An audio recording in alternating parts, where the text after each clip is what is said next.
this video we're going to go over the Bernoulli equation application to draining a conical tank. So for our first example, we have our conical tank and we've labelled our points, and we've made three assumptions: that the fluid is inviscid, incompressible and follows a streamline. So if you write Bernoulli's equation,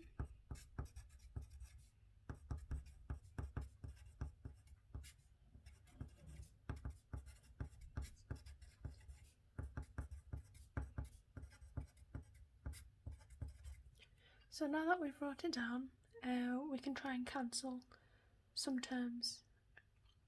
So if we assume at point 1 and point 2 that they're both open to the atmosphere and we're working in the gauge pressure scale, we can cancel both our P1 and P2. Right? P1 is the same as P2, which is 0 gauge. And this is because both are open to the atmosphere. So because they're the same, we can cancel them both. So now, if we look at our points 1 and 2, if we set point 1 as our datum, that means we can start the height from H2, measured from H1. That means H1 is 0. So we can cancel that out, and we're left with this. If we write it out again, you have U1 over 2G equals H2 plus U2 squared over 2G. So this is the equation we have now. So if we think about the velocity at points 1 and point 2, at point 1, because the diameter of the conical tank is a lot smaller than the diameter at the top, the fluid velocity is going to be a lot larger at this point than here. So we can assume that the fluid velocity at point 2 doesn't change. Even though it does, we're going to assume that U1 is much larger than U2. So we're going to ignore it in this equation. So if we cancel that, U1 squared, right? Because as we mentioned before, U2 is much less than U1. So we're going to ignore it for this bit.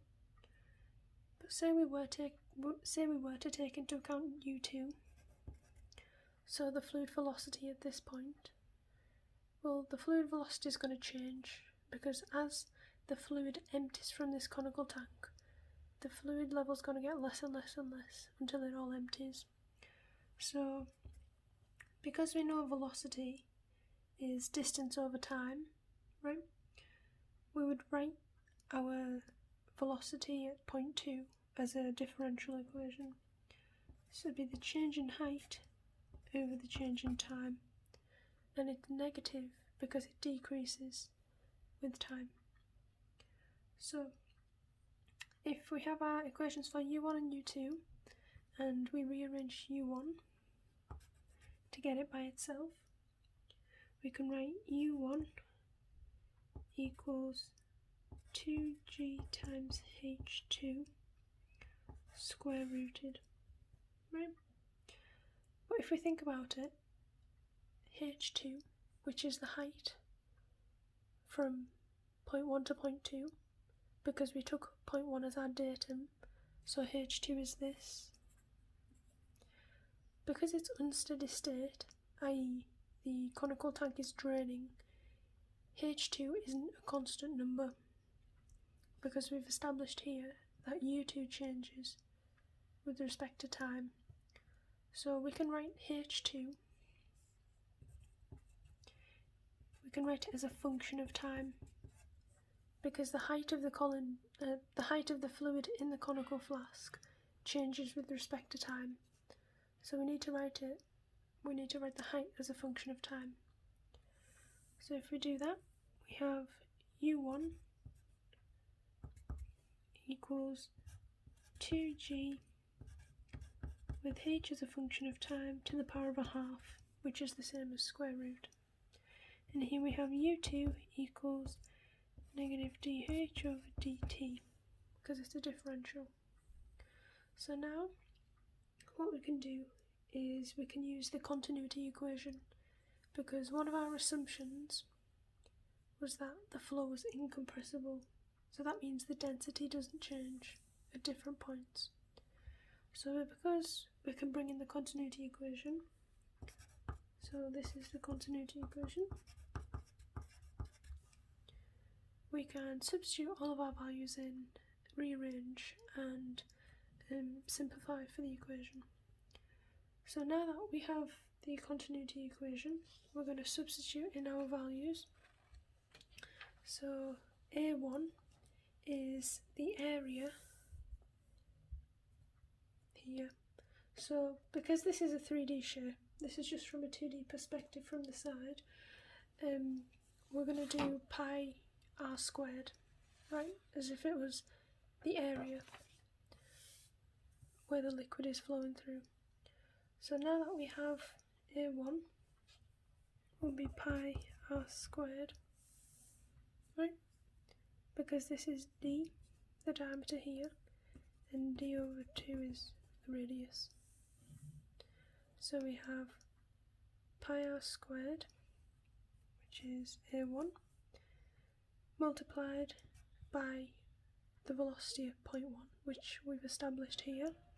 So we have 2g, g is the gravitational acceleration, and where height is a function of time to the power of a half, and we have that equal to A2.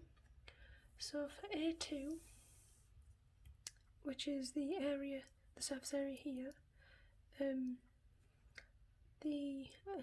the area changes as the fluid level decreases, right? Imagine if this was a circle, like that. This height changes, so the area of the fluid at the top would change as well. So in order to use the radius, we can think of it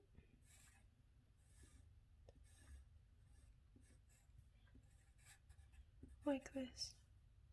So if we draw a line and use Pythagoras, so we have the height, which is a function of time, which is what we've established, and we have an angle here of theta.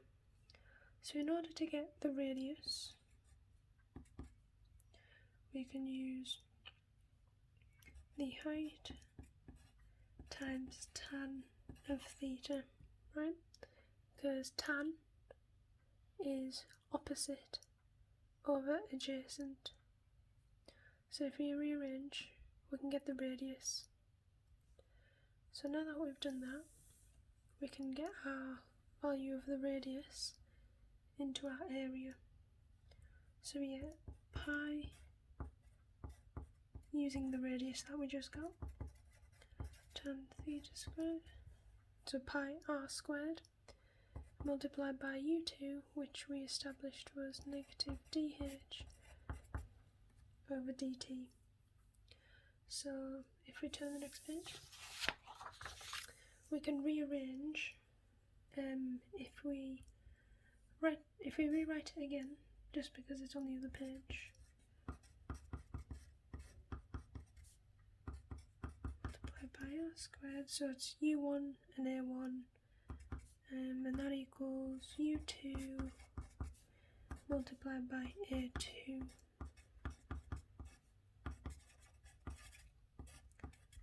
I think that's correct, yeah.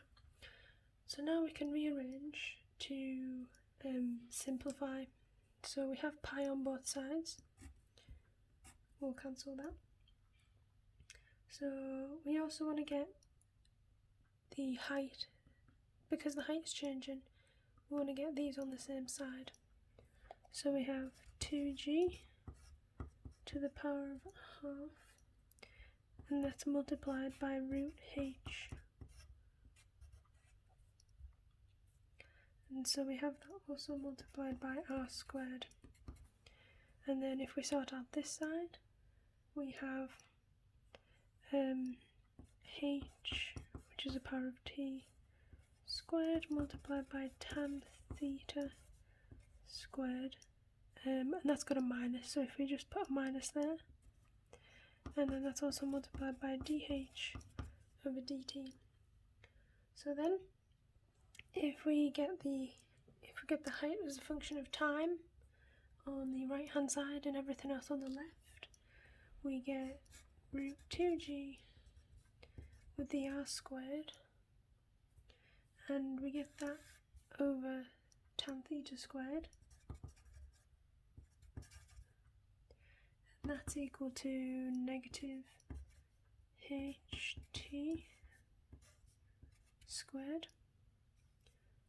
over, and if we bring this down, we get root ht, and obviously we have the dh dt right there. So now that we've done that, we can integrate both sides by moving the dt on this side. So you have root 2g r squared over tan squared theta dt equals minus h t squared over root ht dh.